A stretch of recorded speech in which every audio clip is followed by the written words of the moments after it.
sí, lo de agape quedó claro. Y sí, cualquier persona moral que reciba un donativo, siendo persona moral que no esté en el título tercero o que no deba estar en el título tercero, al recibir un donativo, eso se convierte en un ingreso acumulable para efectos fiscales que tendría que estar sujeto al pago del impuesto. Es decir, los donativos por sí mismos no están exentos. Lo que más bien sucede es que las personas morales que tienen derecho a estar en título 3 porque cumplen las condiciones para tributar en este título, no van a pagar impuestos sobre la renta por los ingresos que perciban, entre ellos los donativos, cuando tengan, entre ellos los donativos.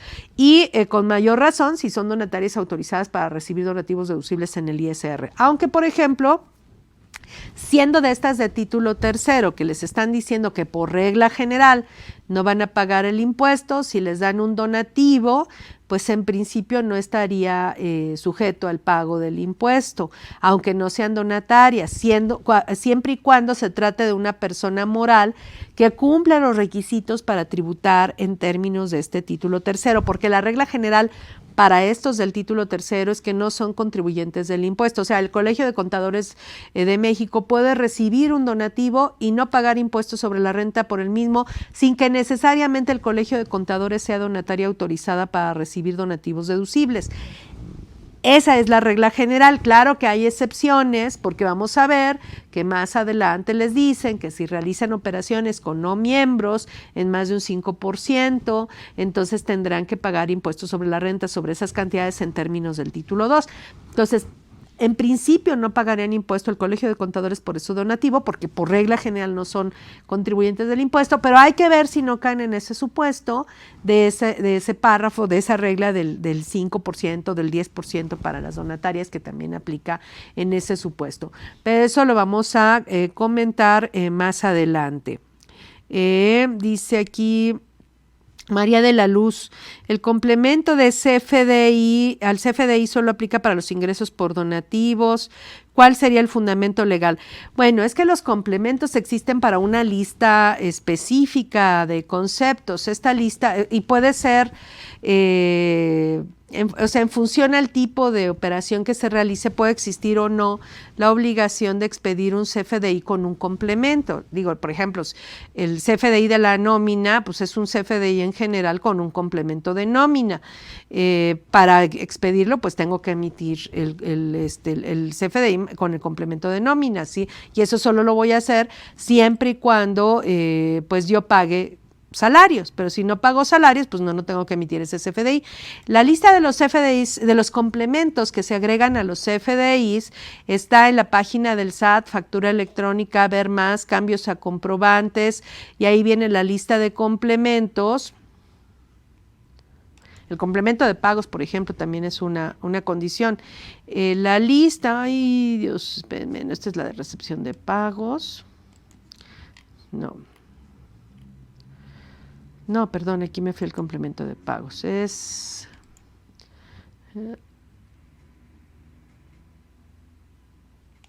van a formato de factura anexo 20. Ahora no encuentro los complementos. No están aquí. Déjenme ver. A ver, consulta, catálogos de productos, factores, padrón, comida.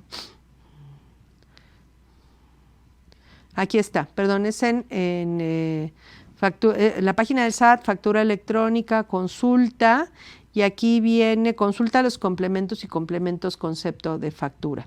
Y aquí viene la lista de complementos y complementos concepto. Abren la lista. Y bueno, obviamente aquí, permítanme hacerla más grande. Todos cuando timbramos llevamos un complemento, por ejemplo está el complemento para donatarias, para las casas de cambio, etcétera, monederos electrónicos, turistas, leyendas fiscales, o sea, ahí hay una lista de complementos que van a tener que utilizarlos pues en función en qué caso se ubiquen en un momento determinado, pero pues por ejemplo, si son escuela y son donataria, pues para las colegiaturas van a tener que utilizar el complemento concepto de instituciones educativas, pero para los donativos van a tener que utilizar el complemento de donatarias. Entonces va en función a lo que facturen en este caso para determinar si existe o no la obligación de expedir tal o cual complemento. Antonio dice, una asociación de profesionistas, ¿en cuál debe tributar? ¿En título 2 o título 3? ¿Dónde puedo revisar en qué título estoy tributando? Una asociación de profesionistas, salvo que sea un colegio, o sea, si es un despacho de contadores, no sé a qué se refiere en ese caso, pero bueno, si es una sociedad, para que tributen el título tercero, tendría que estar un colegio de profesionales o un organismo que agrupe a un colegio de profesionales para que tribute en el título tercero. Fuera de eso, para que tribute, otra opción para que tribute en el título tercero sería... podría ser la fracción sexta, siempre y cuando sea una asociación civil o sociedad civil organizada sin fines de lucro, autorizada para recibir donativos deducibles, o sea, que tramite la autorización, que tenga que beneficie a personas, sectores y regiones de escasos recursos, o que realice actividades para mejorar el desarrollo de las comunidades indígenas y grupos vulnerables por edad, sexo o problemas de discapacidad, y que a lo mejor se dedique en un momento dado a dar capacitación. Podría ser en ese caso. Pero en principio, pues ¿qué otro pudiera ser? Porque sí, ahí está la orientación, educación y capacitación para el trabajo. Esa podría ser una situación. Pero habría que ver cuáles son los fines para los que se formó esa asociación civil de profesionistas, para ver si encaja en alguno de los supuestos del artículo 79 de la ley. Si encaja en alguno de los supuestos que establece el artículo 79 de la ley, hay que ver si tiene que tramitar la autorización para recibir donativos deducibles. Si no está en la lista de los objetos sociales del artículo 79, y si lo está, no ha tramitado la autorización para recibir donativos deducibles, teniendo que hacerlo, entonces, si no cumple con esos requisitos, aunque sí esté en la lista, va a tener que irse el título 2 de la ley del impuesto sobre la renta, Antonio. Entonces, habría que ver a qué se dedica esta asociación de profesionistas para ver si encaja en alguno de los supuestos del artículo 79, y si encaja, hay que ver si ese supuesto establece que para estar ahí, la asociación tenga que hacer el trámite de la autorización para recibir donativos deducibles. Ajá. Entonces, no sé si haya quedado claro en este caso. O sea, no es que por el hecho de ser asociación civil tengan que estar en título tercero, no. Las sociedades o asociaciones civiles, por regla general, están en el título segundo, y solo cuando su objeto social se ubique en alguno de los que cita el artículo 79 y cumpla los requisitos que marca el artículo 79 para tributar en el título tercero, solo en ese caso van a estar en el título tercero. De lo contrario, tendrán que estar en el título 2 como cualquier persona moral, como una sociedad anónima, y van a tener que pagar impuesto en los términos de ese título. Obviamente sí existen algunas disposiciones particulares, como citábamos hace rato con alguna de las personas que hizo alguna pregunta, de bueno, si está en el título 2, pues si es una sociedad civil que presta servicios personales independientes, acumulará el cobro, sus deducciones serán en crédito, o puede optar de plano irse a un régimen de flujo de efectivo y tendría que irse a mi contabilidad, presentar el aviso en enero, y ahí sí se podría ir de lleno al régimen de flujo de efectivo que cita el título 7 de estímulos fiscales. Pero entonces aquí es un título que solo se puede estar, el título tercero es un título en el que solo se puede estar por excepción. O sea, la regla general es que todas las personas morales tributan en el título segundo, y solo por excepción, las que cumplen con todas las condiciones del título tercero serán no contribuyentes del impuesto sobre la renta en términos de este título, con las condiciones que señala este título. Entonces, eso es lo que de entrada se establece. Aquí nada más quedó pendiente para las asociaciones deportivas. lo que establece el criterio no vinculativo 37 de ISR. Las asociaciones deportivas que sean reconocidas por la CONADE van a ser personas del título tercero siempre y cuando sean miembros del Sistema Nacional del Deporte en los términos de la Ley General de Cultura Física y el Deporte. Y aquí el criterio no vinculativo 37 de ISR, anexo 3 de la resolución miscelánea, establece que el artículo 43 de la Ley General de Cultura Física y Deporte establece que las asociaciones deportivas serán registradas por la CONADE cuando, conforme a su objeto social, promuevan, difundan, practiquen o contribuyan al desarrollo del deporte sin fines preponderantemente económicos. De acuerdo con lo anterior, el artículo 79, fracción 26 de la ley, señala que estas personas que cumplan con estas condiciones no serán contribuyentes para efectos del ISR. Sin embargo, el artículo 80, párrafo 6 de la ley, señala que en el caso de las personas morales que tributen en los términos del título tercero, como lo son las asociaciones deportivas, si enajenan bienes distintos de su activo fijo o prestan servicios a personas distintas de sus miembros, deberán determinar el impuesto a la utilidad por los ingresos derivados de las citadas actividades en términos del título 2 de la ley, a la tasa del 30% prevista en el artículo 9, siempre que era lo que les estaba anticipando, sus ingresos excedan del 5% de los totales de que la persona moral perciba en el ejercicio de que se trate. Dice, bueno, habla del artículo 3, fracción primera del Código de Comercio, que dice quiénes son comerciantes, que son los que hacen del comercio su actividad preponderante. Y bueno, concluye, considerando lo señalado, independientemente de que los fines de las asociaciones deportivas no sean preponderantemente económicos, deberán pagar el impuesto sobre la renta en el título 2 cuando enajenen bienes distintos de su activo fijo o presten servicios a personas distintas a sus miembros, siempre que dichos ingresos excedan del 5% de los ingresos del ejercicio de que se trate. Asimismo, se encuentran obligados a pagar el ISR por la obtención de ingresos que se consideran acumulables en otros artículos de la ley del impuesto sobre la renta.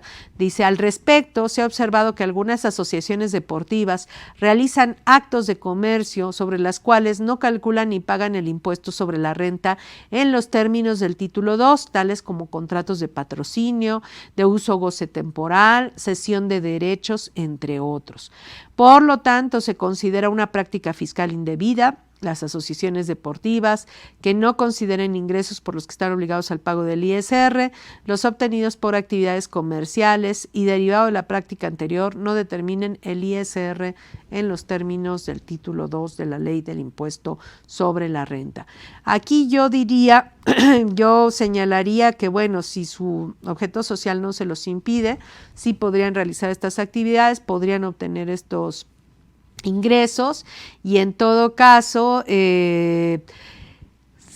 si exceden del 5%, pues el ingreso se iría al título 2 de la ley del impuesto sobre la renta. Obviamente sí lo tendrían que verificar si están o no en esta condición y si lo están, pues sí tendrán que irse al título 2 del impuesto sobre la renta por los ingresos que excedan de este 5% a que hace referencia el artículo 80 de la ley. Permítanme un segundo porque estaba viendo las preguntas que llegaron al final. Bueno, llegó una aclaración de Gabriela del Rivero. Ahorita vemos esta Asociación Forestal de Gremiados. Ajá.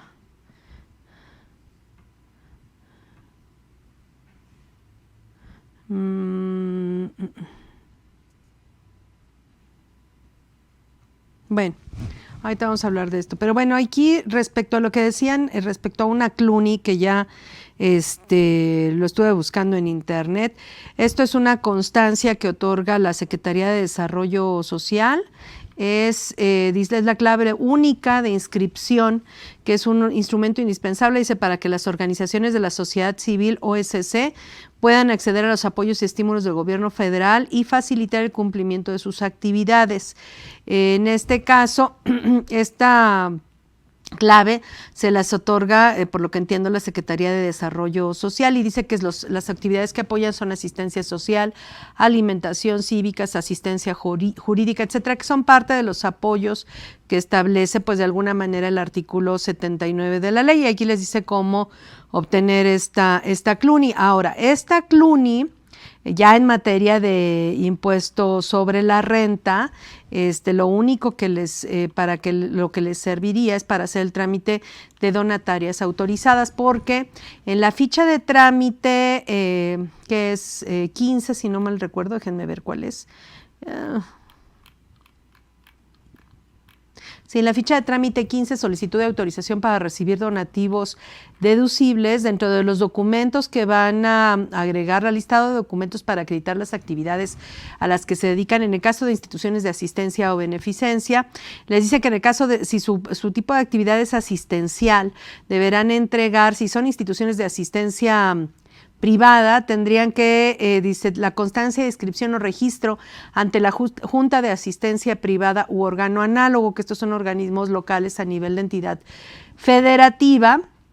Entonces tienen que entregar, por ejemplo, su comprobante de ¿cómo se llama? De registro ante la Junta de Asistencia Privada. Aunque siendo institución de asistencia o beneficencia, o sea, están reconocidas como tales, creo yo que ahí no sería necesaria la autorización para recibir donativos deducibles. Sin embargo, es conveniente porque ya hablando de los donativos deducibles, o sea, para los donantes, pues sí se requiere estar inscrito en el anexo 14 de la resolución miscelánea. Entonces, por ese lado, pues aunque no es indispensable para estar en título 3, sí sería recomendable tramitar el registro. Lo dice, en el caso de las demás organizaciones civiles o fideicomisos, ASCs o SCs, necesitan su constancia expedida preferentemente por la Secretaría de Bienestar, INDESOL o el Sistema Nacional, Estatal o Municipal para el Desarrollo Integral de la Familia, o los organismos municipales o estatales competentes, que es ahí donde les serviría la CLUNY, a la que hacen referencia, que pues así por siglas no lo conocemos, pero bueno, entonces ese documento sería un documento que tendrían que agregar para efectos de hacer su trámite como donataria autorizada para recibir donativos deducibles, porque ya vimos que siendo una sociedad o asociación civil, que se dedica a cuestiones de carácter asistencial, sí tienen que tener la autorización para recibir donativos deducibles en el impuesto sobre la renta. Entonces eso es básicamente lo que tendrían que hacer, además de haberse registrado ante la Sedesol por este lado. Entonces, el trámite de Sedesol para que los reconozca como instituciones que se dedican a estas, como es OSC, es independiente al trámite que tienen que seguir para efectos del Servicio de Administración Tributaria. ¿Cuánto tiempo tarda una autorización? Bueno, pues depende de cuánto tiempo se tarden, si entregan todos los papeles, si se apegan a la ficha de trámite. Obviamente ahorita con los temas de la pandemia, pues muchos trámites se han vuelto más lentos, entonces, pero en principio tendría que ser la cuestión de un año. Yo les diría que si van a constituir una asociación de estas, pues lo hicieran a finales del año, para que a principios tuvieran todo el año siguiente para hacer el trámite sin problemas. Una donataria le hacen donativos en especie, pero el donativo lo venden. ¿Es correcto mandar el valor del donativo en especie como gastos para deducir y el ingreso que se reciba se recibe como, el ingreso que se recibe se registra como donativo? De Israel Pineda. Bueno, no sé si quieren lo vemos, es una pregunta de Facebook, lo vamos a ver más adelante, sobre todo hablando de los donativos en especie. Habría que ver en qué consisten y demás, pero bueno, lo vemos en todo caso. Bueno, tenemos otras preguntas acá. Respecto a la pregunta que hacía Gabriela del Rivero, que decía que era Agape, que recibe donativos del extranjero, que debe incluir. Y yo le decía que si por Agape era de agricultura, ganadería, pesca, silvicultura. No era, ya después me aclara que es una asociación civil que está de alta como asociaciones, organizaciones, cámaras de productores, comerciantes y prestadores de servicio como régimen personas morales con fines no lucrativos. Cámaras de productores, comerciantes y prestadores de servicios. Dice, es una asociación forestal, agremiados de un municipio de Campeche. Mi duda, necesito tener permiso como donataria para poder deducir los donativos que le han hecho. Bueno, ella no va a deducir los donativos, quien va a deducir los donativos va a ser quien le entregó el donativo. En este caso, aquí hay que recordar que de entrada, si es una asociación que agrupa a agricultores, es lo que entiendo. Dice... Sí, dice, es una asociación forestal que los agremiados son de Campeche. Aquí hay, en este caso podría caber en la fracción tercera, cámaras de comercio, industria, agrupaciones agrícolas, ganaderas, pesqueras o silvícolas, que aquí, dice, o silvícolas, dice así, como los organismos que las reúnan. En este caso, dice... El artículo 127 del reglamento dice que las asociaciones civiles que en sus estatutos tengan el mismo objeto social que estas cámaras, agrupaciones, etcétera, pueden cumplir con las obligaciones fiscales en materia del título 3 únicamente por las cuotas ordinarias o extraordinarias pagadas por sus integrantes. En este caso sí pueden estar en título tercero, no necesitan en principio ser donatarias autorizadas para recibir donativos deducibles para tributar en el título tercero. Gabriela, eso sería por un lado, sería con base en el artículo el 79, fracción tercera de la ley y el 127 del reglamento, en su caso. Ahora, en este caso, ya hablando del caso de las donatarias, las únicas que pueden tramitar la autorización para recibir donativos deducibles serían las de las fracciones sexta, 10, 11, 12, 19, 20 y 25 del artículo 79, que aquí hay un error. Se modificó la ley del impuesto sobre la renta para agregar más personas a la lista de personas que tenían que ser donatarias para poder estar en título tercero. Vimos que se modificaron las fracciones, nada más para recordar, las fracciones que se modificaron en para 2021 sería la 19, 20, 17, 19, 20, 11, 17, 19, 20 y ya, 11, 17, 19 y 20. Y si ustedes ven, en el artículo 82 de la Ley del Impuesto sobre la Renta, dijimos 11, 17, 19 y 20. Y si vemos el artículo 82 de la Ley del Impuesto sobre la Renta, sí menciona a la fracción 11 como una persona moral que puede tramitar su autorización para recibir donativos deducibles, pero no menciona la 17, que es una de las que se modificaron en este año. Dijimos 11, 17, 19 y 20. La 19 y la 20 sí sí tenían la posibilidad de hacer el trámite, aunque no estaban obligadas. Ahora ya las obligan. Yo creo que aquí les faltó agregar en el artículo 82 a las de la fracción décima séptima, que no estaban obligadas y que lo están a partir de este año, que son las que otorgan becas. Pero bueno, más adelante creo que las menciona en el artículo 82 como una posibilidad de hacerlo. Pero bueno, ahora ya no nada más es de que puedan hacerlo, lo tienen que hacer. Entonces, en este caso, siendo una asociación de forestal de personas de Campeche, no es que sea una agape, porque si fuera agricultura, ganadería, pesca, silvicultura, estarían sembrando y demás. Yo lo que entiendo es que agrupan a las personas, a los agricultores de Campeche, pero creo que lo que entiendo es que en sí ustedes no realizan de actividades de agricultura, ganadería, pesca, silvicultura, sino más bien lo que hacen es proteger los intereses o defender los intereses de sus agremiados, que es lo que yo entiendo, porque si es así, entonces no es usted agape, no es de agricultura, ganadería, pesca, silvicultura. Sería una asociación que representa los intereses de los agricultores de Campeche. Entonces ahí, si ese es el caso y que ya vimos que caería en el supuesto más o menos de la fracción tercera como agrupación y con base en el 127 del reglamento sí podría tributar en este título tercero, pues sí podría tributar en el mismo, aunque el 127 del reglamento le dice que únicamente por las cuotas que perciba de sus agremiados. Si recibe algún otro tipo de ingreso, lo que dice el 127 del reglamento es que entonces esos ingresos, deberían declararlos en términos del título segundo de la Ley del Impuesto sobre la Renta.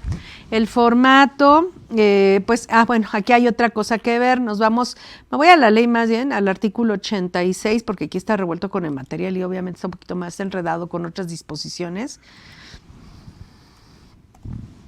No todas las personas morales del título 3 tienen que presentar declaración anual. Aquí, en términos del artículo 86, bueno, para empezar habla de la declaración anual sobre remanente distribuible y luego, que son las que están obligadas a calcular remanente distribuible, que no son todas, que eso lo vamos a ver en su momento, pero también está el párrafo, el el tercer párrafo del artículo 86 que dice: las personas a que se refieren las fracciones 5 a 19ª y 25ª del artículo 79 de la ley, así como las personas morales o fideicomisos autorizadas para recibir donativos deducibles y los fondos de inversión, presentarán declaración anual en la que informarán a las autoridades fiscales sobre los ingresos obtenidos y las erogaciones efectuadas. Que esto solo aplica, dijimos, para las fracciones 5 a 19 y 25. Por lo tanto, en el caso de las fracciones 1 a 4, dentro de la cual están los sindicatos, las asociaciones patronales, las cámaras, las agrupaciones, como la que cita aquí Gabriela del Rivero, si es que realmente cumple los supuestos bajo los cuales estoy comentando la respuesta, o sea, ella no es agrícola ganadera, sino simplemente defiende los intereses de sus agremiados. Si ese es el caso, ella no estaría obligada a presentar la declaración anual a que se refiere ese párrafo que acabamos de leer en el artículo 82, porque ya dijimos que esta declaración anual en principio solo les aplica para las fracciones 5 a 19 y otra por ahí, pero entonces ella no estaría en ese caso. Entonces, pues bueno, eso sería la respuesta. Ahora, María de la Luz, referente al artículo 82 cuater, fracción quinta, me imagino lo de las listas negras, cómo protejo a mi donataria ante esta situación, qué tendría que hacer o qué les tengo que pedir a los representantes legales. Bueno, eso lo vamos a ver cuando lleguemos a ese tema, María de la Luz, pero bueno, sí tenemos que comentar eso con más detalle. La verdad es que no es un asunto fácil para proteger a las donatarias o a las asociaciones que están en este título, para evitar que que tengan este tipo de problemas que se planteen a partir de esta reforma fiscal. Pero bueno, entonces creo yo que quedaríamos, que ya no tenemos ninguna otra pregunta pendiente más que esta que queda pendiente de María de la Luz, pero es cuando lleguemos a ese asunto. Pero bueno, dejamos entonces ya todo esto de la lista del artículo 79. ¿Quiénes más están en este título? Bueno, además de los que vienen en el artículo 79 están los fondos de inversión, que en este caso lo establece el artículo 80 cuarto párrafo de la ley, porque estos fondos de inversión no son contribuyentes del impuesto sobre la renta, porque quienes van a pagar el impuesto por las ganancias que se obtengan de los títulos que manejan los fondos de inversión, ya sea por intereses o por ganancias de capital, pues van a ser los socios o los integrantes o accionistas de estos fondos de inversión. Entonces, en realidad, la persona moral la liberan del pago del impuesto sobre la renta, excepto en el caso de fondos de inversión de capitales, y quien va a pagar el impuesto en este caso, pues van a ser los integrantes de estos fondos. También están en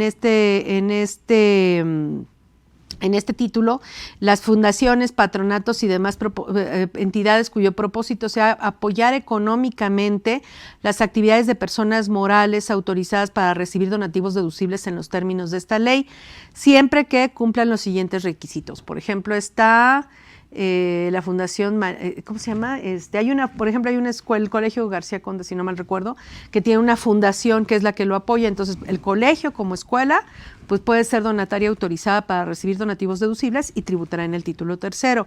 Y la fundación que provee de recursos al colegio también puede ser persona moral con fines no lucrativos si cumple con estas condiciones. Número 1, que destinen la totalidad de sus ingresos a los fines para los cuales fueron creadas.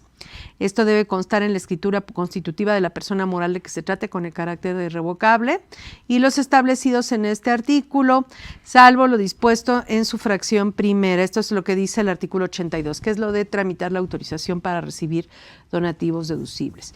Y uno de los que eliminaron dentro de este esquema para poder obtener la autorización para recibir donativos deducibles son los programas de escuela-empresa. Esto porque la razón por la que los eliminaron es porque según el SAT solo existía una entidad inscrita como programa de escuela y empresa, y entonces perdió, si no mal recuerdo, la autorización y ya no iba a operar, y entonces dijeron, bueno, ya no necesitamos tener este esquema dentro de la ley. Y pues lo dejaron ya fuera. Entonces los programas de escuela-empresa ya no están como personas morales del título 3 ni como donatarias autorizadas para recibir donativos deducibles. Ahora vámonos a los requisitos de las donatarias. Estos requisitos están dentro de los artículos 82 y 83 de la Ley del Impuesto sobre la Renta. Lo primero que hay que recordar es que es la donación. La donación, dice el Código Civil Federal, es un contrato por el cual una persona transfiere a otra gratuitamente